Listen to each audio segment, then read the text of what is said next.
So, how are you feeling? Everyone's still alive, happy to be in Helsinki here. I'm Joachim, and I'm the founder of Lohkamp. It's a Berlin-based startup, and we are funded by the European Union, and we are a partner in a project called Agile, and I just say a few words a little bit later to this. And I'm also a connector at WeShare, which is like a think and do tank in the sharing and collaborative economy. I would like to take 3 steps. I mean, we have heard an introduction into the blockchain, we heard something on identity and blockchain, and now we heard identity without blockchain.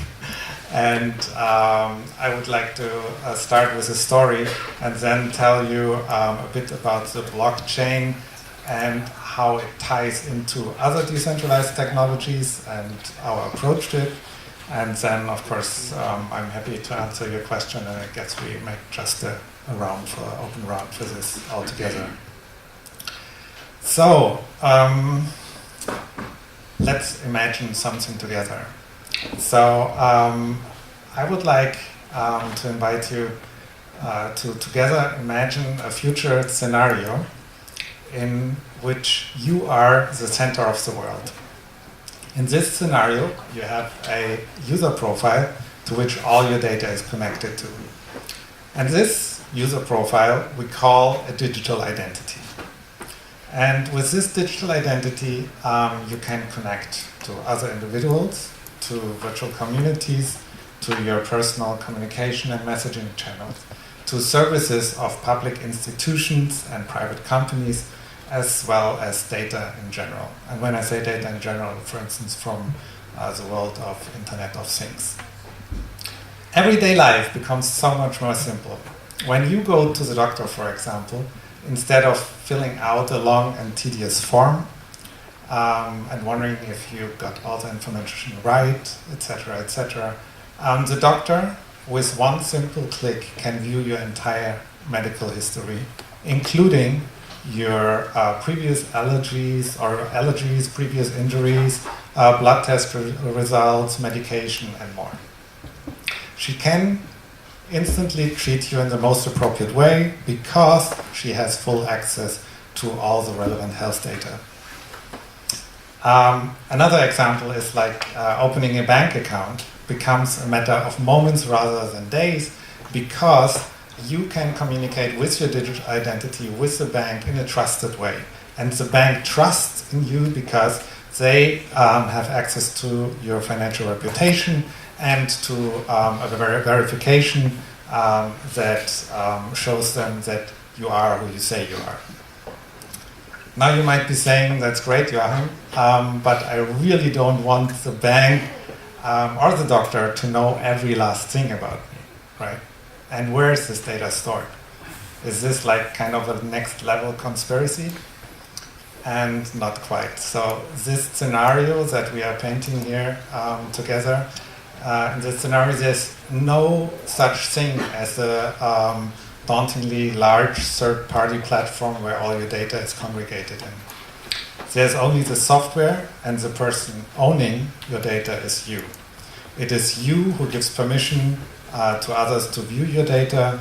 It is you who makes connections, and it's also you who decides when these connections and therefore the access to your data should be ended. Instead of accessing a site as a member, you communicate with the service as an equal in a peer-to-peer way. The bank and the doctor do not need the same set of information.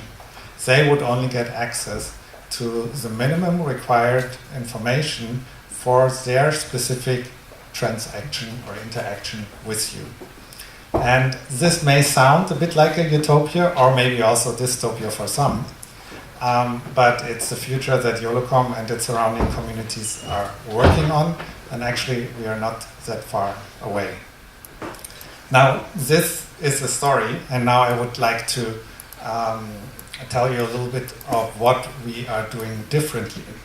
So other than conventional third-party platforms where database, application, and user account are all tied into one block and mostly owned and controlled by a third party, we lean towards decentralized technologies like blockchain and social linked data to organize data in a more user-centric way, actually in a real user-centric way, by decoupling these three elements of user account or identity, application, and database.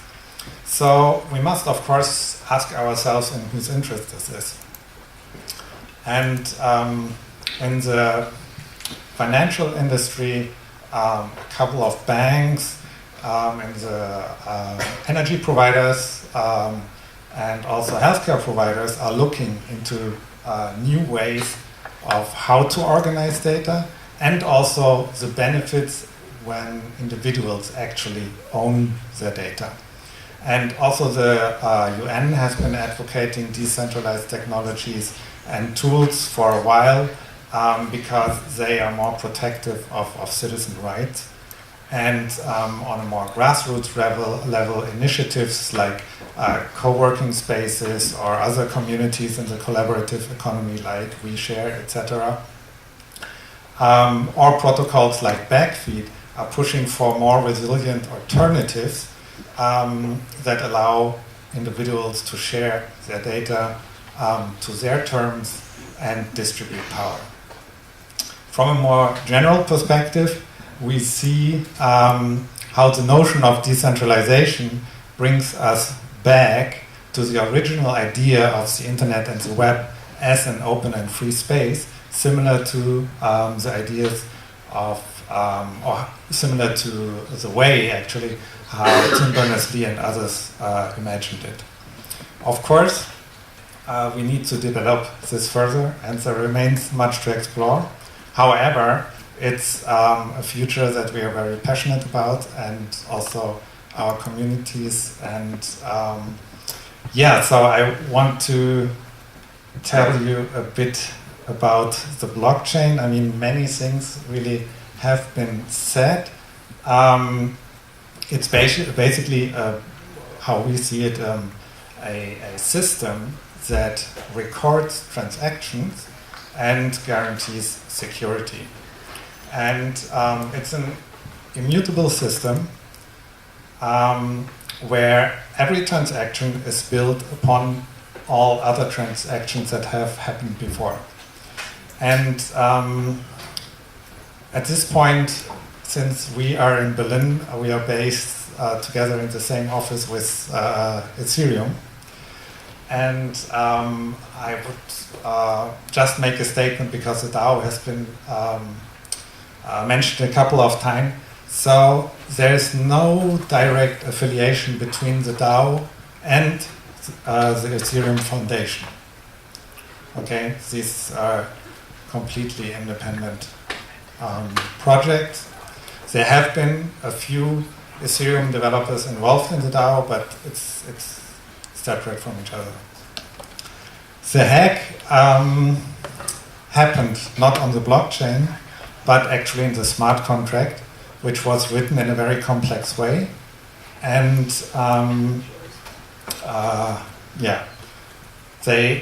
it was not thoroughly tested, but the blockchain itself had no flaw. And I think I'm mentioning this because it's very important. It's the trust element. It's like these Lego blocks. It's like every transaction built upon each other. And if you wanted to cheat on the blockchain, I mean, I have here my favorite T-shirt. So this is like, for instance, a network. Every node or every dot represents a node of the blockchain, for instance. And in each node, the full set of transaction is being stored. And that's why it's also so secure and why it needs this consensus to change something.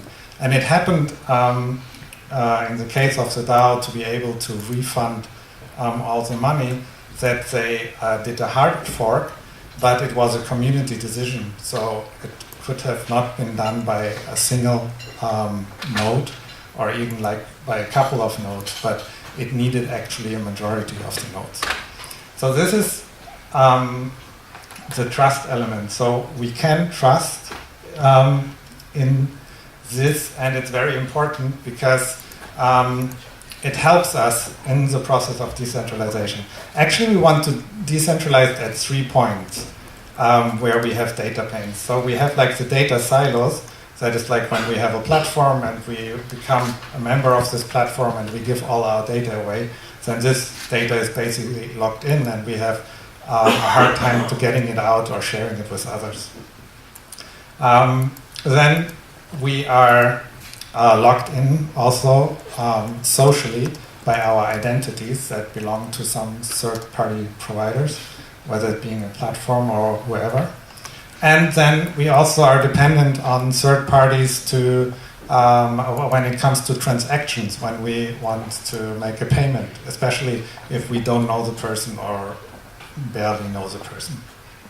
So we have not only one technology here, but we have the blockchain that helps us to establish trust and in transactions, whether it being monetary transactions or that we handed over some valuable data. There's really many possibilities to this. It's a difference like from the Bitcoin application or Bitcoin blockchain application. This is like started as a single-purpose blockchain, and Ethereum is more like a generic blockchain with a smart contract. You have a multi-purpose blockchain. You can do all sorts of transactions. And then in the center you have the identity. And here we heard already a couple of times the self-sovereign identity concept that somehow should be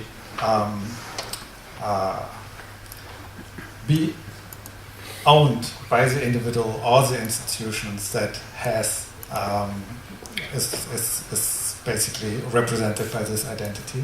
And then we have, for the data silos, the technologies that help us to open it and share data freely.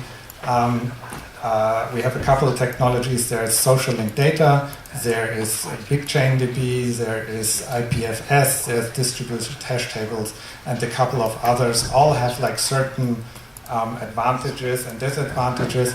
And there's a process in the larger community right now to figure out which technology can do what and how to actually also tie them all together. So the big question, I mean, we heard it today a couple of times, so it's like, how do we organize data in our European Union project, Internet of Things? We are building this this gateway that consists of a couple of hardware and software components. Data comes from all kinds of sources, whether in smart cities, health data, and so forth. So there's tons of data, and where does the data go? Who owns it? How do we organize it? And yeah, again, it should be organized in a user-centric way.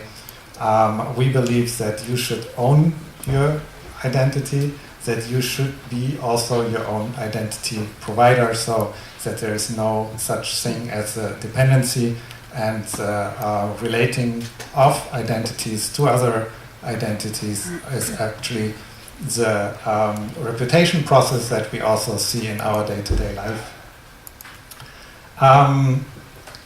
The drivers that really could or should bring the adoption for these type of technology is really not that it's more secure, because actually I don't know that people really care about that so much, and they are not willing to make like an extra effort. Maybe some people, but not so many. So it's convenience, it's speed, it's diversity and freedom, and it's the trust element. So if we can combine this into the applications of the MyData future, I think we have very good chances for the adoption. Use cases, so I mentioned the example with the bank, so fintech, of course. Then we have the health data use case with the doctor. but of course also Internet of Things. The sharing economy is a big thing, also connected to smart cities, but also art, music, and I don't think that there is a limit to it. So yeah, and I hope that you will all join us on this decentralized journey, and I made it a little bit concise, so I hope we have some time for our last speaker and then some questions. Thank you very much.